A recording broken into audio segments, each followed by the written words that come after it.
Assalamualaikum warahmatullahi wabarakatuh. Saya Nurul Fajriani, mahasiswi Tiashas Al-Jailani semester 4, ingin mempresentasikan tugas UAS mata kuliah Ekonomi Kreatif dan Industri Halal yang berjudul Potensi Ekonomi Kreatif dari buku Ekonomi Kreatif.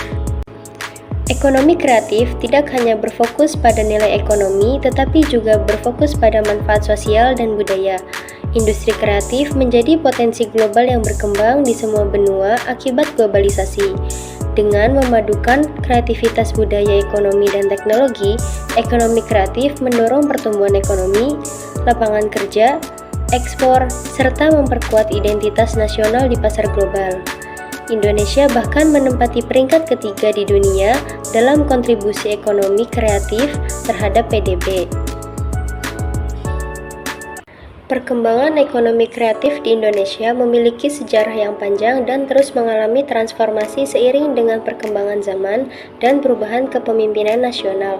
Awal mula gagasan tentang pentingnya ekonomi kreatif di Indonesia muncul pada masa kepemimpinan Presiden Susilo Bambang Yudhoyono, yang dimana beliau menekankan bahwa pengembangan industri berbasis kreativitas dan budaya. Pada tahun 2006, Menteri Perdagangan saat itu yaitu Dr. Mari L.K. Pangestu menggagas sebuah program strategis bernama Indonesia Design Power. Program ini dirancang untuk mendorong daya saing produk-produk Indonesia tidak hanya di pasar domestik tetapi juga untuk menembus pasar internasional dengan lebih percaya diri dan memiliki ciri khas budaya lokal.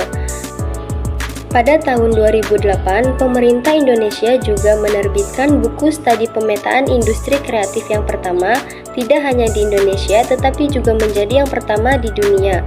Buku ini memetakan potensi berbagai sektor kreatif yang ada di Indonesia, membuka wawasan baru tentang kekayaan kreatif yang dimiliki oleh bangsa Indonesia.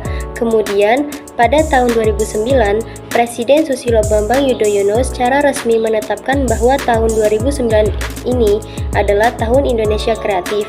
Penetapan ini ditandai dengan berbagai eksposisi dan pameran besar seperti Creative Virus untuk mempromosikan industri kreatif dan Nusafood untuk industri makanan tradisional Indonesia. Pada tahun yang sama, pemerintah juga merancang sebuah strategi pengembangan industri kreatif jangka panjang dengan merumuskan rencana pengembangan industri kreatif nasional 2025, di mana terdapat target pengembangan untuk 14 subsektor industri kreatif. Dalam periode 2009 sampai 2015, terdapat 7 subsektor prioritas yang menjadi fokus utama pemerintah, yaitu arsitektur, fashion, kerajinan layanan komputer dan perangkat lunak, periklanan, permainan interaktif, serta penelitian dan pengembangan atau R&D. Pengembangan ini disusun untuk memastikan setiap subsektor dapat berkembang secara terukur dan berkelanjutan.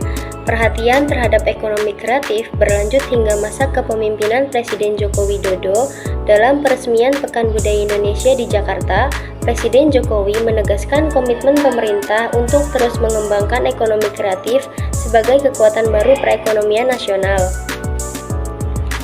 Pemerintah terus berupaya memperkuat basis data industri kreatif dengan melakukan pemetaan berbasis klasifikasi baku lapangan usaha Indonesia atau sering disebut KBLI, mengintegrasikan data dari komunitas kreatif, lembaga pendidikan, pelatihan, hingga media elektronik dan cetak. Kini Indonesia memiliki 15 subsektor ekonomi kreatif, salah satunya yang paling menonjol adalah industri kuliner yang telah menjadi identitas nasional di mata dunia. Dengan berbagai langkah strategis tersebut, perkembangan ekonomi kreatif di Indonesia menunjukkan tren yang sangat positif. Pemerintah, masyarakat, pelaku usaha, dan komunitas kreatif terus berkolaborasi untuk menjadikan Indonesia sebagai kekuatan ekonomi kreatif global yang tidak hanya mengandalkan kekayaan budaya dan seni tradisional, tetapi juga inovasi teknologi yang berkembang pesat saat ini. Memahami ekonomi kreatif secara utuh membutuhkan pemahaman tentang asal-usul, konsep dasar, serta ruang lingkupnya yang luas. Secara umum, ekonomi kreatif adalah bentuk perkembangan ekonomi yang berfokus pada pemanfaatan kreativitas ide, keterampilan, dan kemampuan individu untuk menciptakan produk atau jasa yang memiliki nilai tambah ekonomi, sekaligus memberikan kontribusi sosial dan budaya. Menurut beberapa ahli, Salah satunya Bapak Susilo Bambang Yudhoyono, Institute for Development Economy and Finance, serta John Hawkins, dapat disimpulkan bahwa ekonomi kreatif adalah lanjutan dari era ekonomi sebelumnya yang berfokus pada kreativitas, budaya, dan kekayaan intelektual. Industri kreatif pertama kali diresmikan dalam kebijakan publik oleh pemerintah Australia pada tahun 1994 melalui Laporan Creative Nation dan kemudian disempurnakan oleh Inggris pada tahun 1997 dengan pembentukan gugus tugas industri kreatif oleh Departemen Kebudayaan, Media, dan Olahraga. Dalam konteks perkembangan teknologi, ekonomi kreatif sangat erat kaitannya dengan kemajuan di bidang internet dan teknologi informasi. Profesi di bidang kreatif kini semakin diminati dan menjadi pilar penting dalam menciptakan perekonomian yang adaptif, inovatif, dan berkelanjutan bagi masa depan bangsa. Ekonomi kreatif menjadi salah satu sektor penting dalam pembangunan ekonomi dan sosial di Indonesia.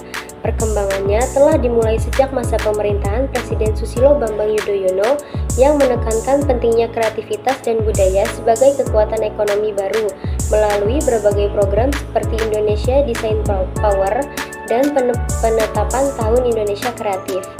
Komitmen tersebut terus berlanjut hingga era Presiden Jokowi dengan penguatan pemetaan subsektor ekonomi kreatif dan pengembangan data berbasis KBLI untuk mendukung pertumbuhan sektor ini.